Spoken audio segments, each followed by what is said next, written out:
La 9e édition du salon Osiane baptisé Bongwana s'est clôturée le 16 mai 2025 au Palais des Congrès de Brazzaville, marquant la fin d'un événement majeur dédié à la tech et à l'innovation en Afrique centrale. Organisé sous le patronage du ministre des Postes, des Télécommunications et de l'Économie numérique, Léon Juste Ibombo, représentant le Premier ministre Anatole Koné Makosso, ce salon a rassemblé des acteurs clés du numérique, des startups, des institutions publiques et des partenaires internationaux autour du thème « Transformons nos défis en opportunités ».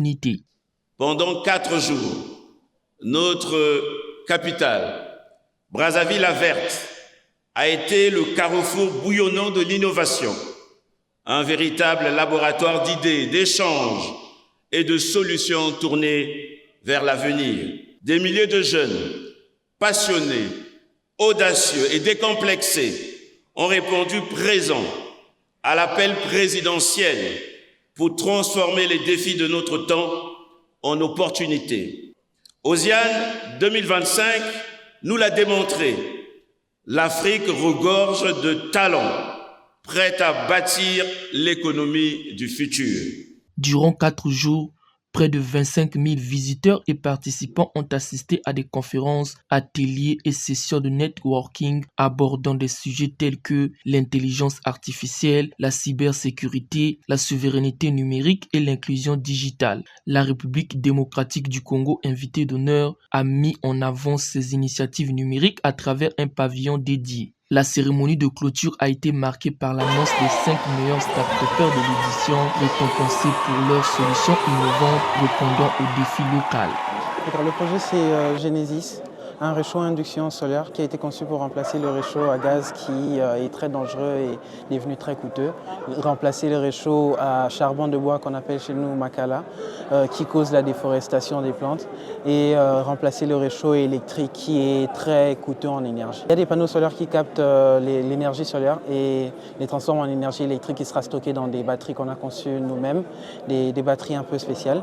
Et cette énergie est renvoyée dans un système à induction qui envoie des ondes électromagnétiques directement dans la casserole pour faire chauffer la casserole à partir des ondes. Le projet qui nous a permis de gagner, c'est le projet Cocomba.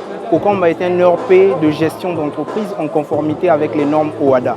Et donc Cocomba permet de pouvoir gérer une entreprise et de permettre à ce que cette entreprise va jusqu'à l'élaboration des états financiers. Voilà un peu la valeur ajoutée par rapport aux outils existants sur le marché qui ne sont pas totalement conformes aux normes à laquelle nous sommes régis, celui de l'OHADA. Les organisateurs ont souligné l'importance de renforcer les écosystèmes numériques africains et ont donné rendez-vous pour la prochaine édition, la 10e du genre prévue du 20 au 24 avril 2026 au Grand Hôtel de Kintélé, baptisé Kokoba sous le thème « Créant des écosystèmes à forte valeur ajoutée ». Organiser Osiane n'est pas une messe facile. Et chaque fois, je me demande comment on y arrive. Mais chaque fois, je me demande comment on y arrive. Et j'ai vraiment cru que cette année allait être une catastrophe. Et j'ai cru que cette année allait être la dernière. Et c'est dans la nuit que nous avons pris la décision de continuer cette aventure. Parce que nous ne le faisons pas à titre personnel. Et croyez-moi, en dehors de l'énergie que nous donnons, je n'y gagne rien. Sinon que j'y dépense beaucoup. Mais nous avons pris la décision avec mon équipe, avec l'aide de mon épouse, de dire allons jusqu'à 10 ans parce qu'il faut y arriver jusqu'à 10 ans. Osiane 2025 a ainsi confirmé son rôle de plateforme stratégique pour la transformation digitale du continent en favorisant les échanges, les partenariats et le développement de solutions technologiques adaptées aux réalités africaines.